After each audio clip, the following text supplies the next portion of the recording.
Glen Rogers, the cross-country killer, a true crime documentary introduction. He was known as the Casanova Killer, a smooth talker, a charming drifter, and a cold-blooded murderer. Glen Edward Rogers left a trail of victims across the United States in the 1990s.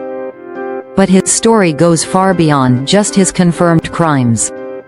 Some believe he may even be linked to one of the most infamous murders in American history. This is the chilling true story of Glen Rogers, the man who terrorized the country with a string of brutal murders. Uncover the darkest crimes, shocking mysteries, and real-life investigations. Welcome to Fame Files, where truth is more terrifying than fiction. Fame Files cover all the true crime stories of the whole world with you on this channel.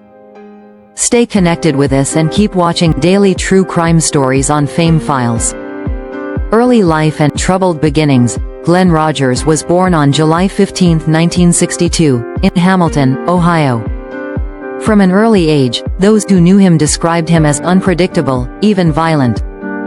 As a teenager, he racked up arrests for petty crimes, showing little regard for authority.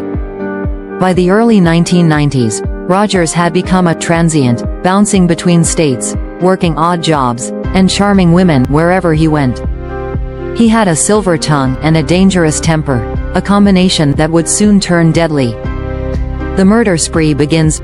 Round Pushpin, Tampa, Florida, September 1995. Narrator.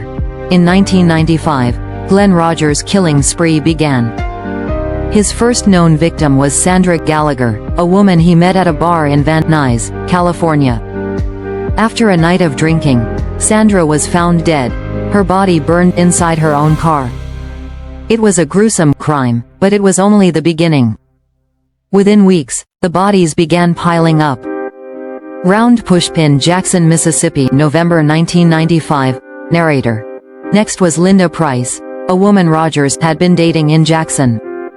Linda's body was found in her home, brutally stabbed.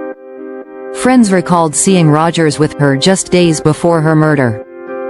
Then, in Tampa, Florida, Tina Cribbs was found dead in a motel room after meeting Rogers at a bar. Witnesses reported that Rogers was the last person seen with her. He had stolen her car and fled the scene, setting off a nationwide manhunt. A cross-country fugitive. Narrator. As police pieced together Rogers' movements, they realized he had been crisscrossing the country, leaving victims in multiple states. Authorities in Kentucky, Louisiana, and California all linked him to unsolved murders.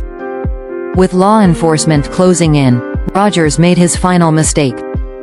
Round Pushpin, November 13, 1995, Kentucky. Narrator. After killing his last known victim, Andy Giles Sutton, Rogers called his family to brag about his crimes. His own brother tipped off the police. Days later, he was finally caught in Kentucky after a high-speed chase. The manhunt was over, but the questions were just beginning.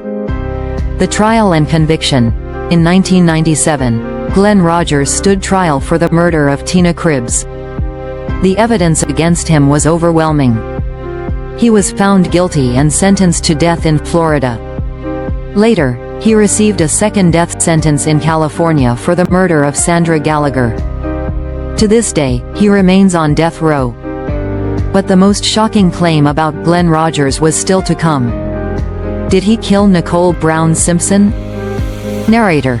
In 2012, a bombshell theory emerged. Glen Rogers' brother, Clay Rogers, claimed that Glen had once worked for Nicole Brown Simpson, the ex-wife of former football star O.J. Simpson. He alleged that Glen had bragged about being hired to rob and kill Nicole just weeks before her murder. Interview with Clay Rogers.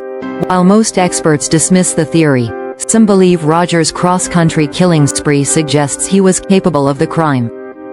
But did he really kill Nicole Brown Simpson? Or was he just manipulating the truth, as he had done so many times before? Conclusion. A serial killer behind bars today. Glen Rogers sits on death row, convicted of 2 murders and suspected of many more. Authorities believe he could be responsible for over 70 killings across the country. Was he a ruthless serial killer? A pathological liar?